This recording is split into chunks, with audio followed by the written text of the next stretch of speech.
In this video, I will show you how to run a reliability analysis in Jamovi. Let us load some data. We're going to use data from a backward digit span test.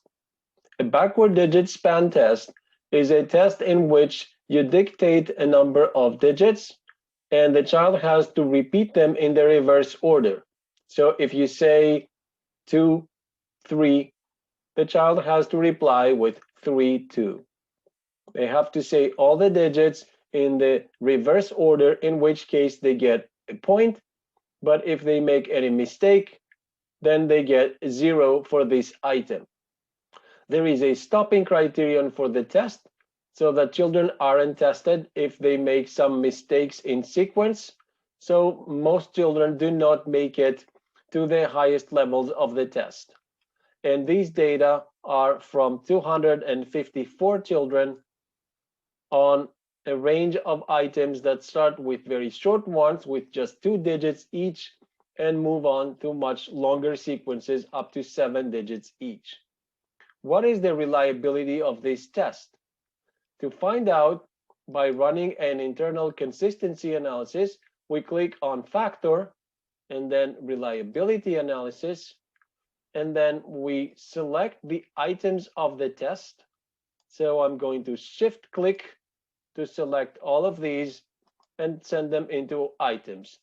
Note that I did not enter the participant ID column as an item. As soon as I entered the items, Jamovi complains that an item has no variance. An item that has no variance cannot be included in the calculation. We can only consider items that vary, at least to some extent, so that it is possible for them to be correlated or not correlated with the other items. So items that have no variance must be removed from the analysis because they offer no useful information.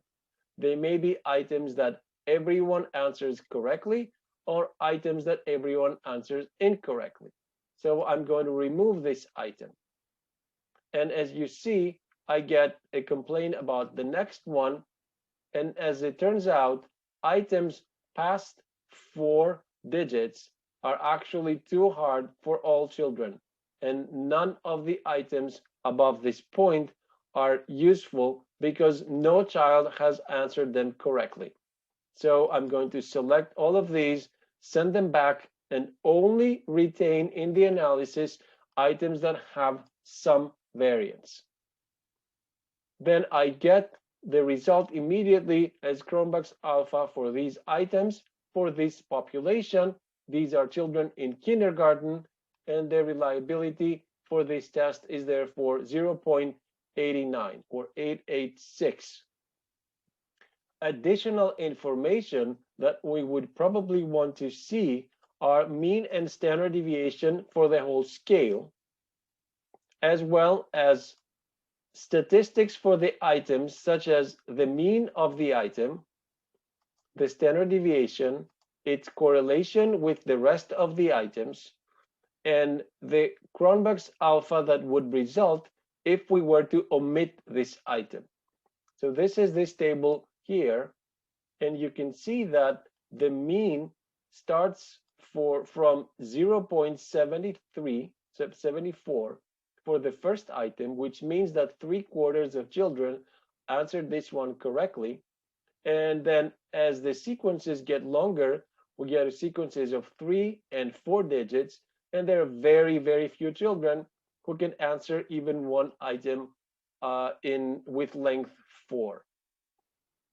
There are no items of length more than 4 that have any variance. So no children can do a backward span of 5.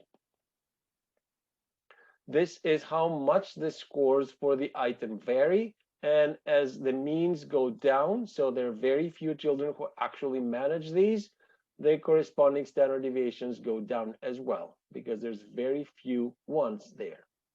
These are the intercorrelations among items. And as you can see, these are highest for items that have intermediate levels of difficulty. Otherwise, there's too many zeros or too many ones. And these are the alpha that would result if this particular item, each one, were to be omitted. And for an item that contributes to the internal consistency of the scale, this should be less than this one. So this is the total alpha for this scale with all the items considered in it. And if you take a useful item out, this should be reduced. If you take a useless item out, this is not reduced or maybe even increased. So all of these should be less than this one. Actually, we see that's not really true for some of the more difficult ones. And so if we were looking to shorten the scale, we might consider removing these items. We're not going to do it here because we want to administer this scale to various ages. So the final output of our analysis is Cronbach's alpha is this score that we should report along with the description of our measure and our descriptive statistics. And that's how you do a reliability analysis in Jamovi.